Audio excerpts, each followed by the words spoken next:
Chiếc máy bay sử dụng năng lượng mặt trời mang tên Solar Impulse 2 đã khởi hành từ một sân bay ở thủ đô Abu Dhabi của các tiểu vương quốc Ả Rập Thống Nhất vào khoảng 7 giờ sáng nay theo giờ địa phương, tức là hơn 11 giờ trưa theo giờ Hà Nội, và hướng tới trạm dừng chân đầu tiên là thủ đô Muscat của Oman.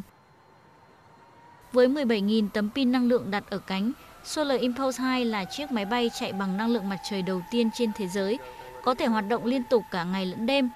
Chiếc máy bay được thiết kế với một ghế lái này có trọng lượng chỉ 2,3 tấn, bằng một chiếc xe hơi, song lại có sải cánh dài tới 72 mét, dài hơn cả sải cánh của một chiếc Boeing 747. Điều khiển chuyến bay đặc biệt này là hai phi công người Thụy Sĩ, với mục đích khẳng định tính khả thi của việc ứng dụng năng lượng sạch trong tương lai, bảo vệ nguồn tài nguyên thiên nhiên và thúc đẩy phát triển bền vững. Chúng tôi rất hào hứng, chuyến đi này thật đặc biệt và đòi hỏi sự tập trung cao độ. Tôi rất hạnh phúc vì có thể thực hiện việc này.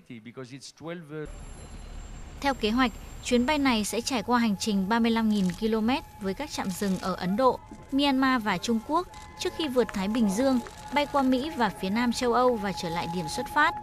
Trong suốt cuộc hành trình kéo dài 5 tháng, thời gian bay thực là 25 ngày, chiếc máy bay sẽ chỉ hoạt động bằng năng lượng mặt trời. Vận tốc trung bình của máy bay là từ 50 đến 100 km/h, ban đêm sẽ bay chậm hơn để tiết kiệm năng lượng.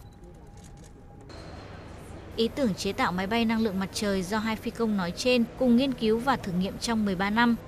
Năm 2010, chiếc Solar Impulse 1 đã hoàn thành chuyến bay thử nghiệm kéo dài 26 giờ để chứng tỏ rằng pin mặt trời có thể tích đủ năng lượng vào ban ngày để dùng vào ban đêm.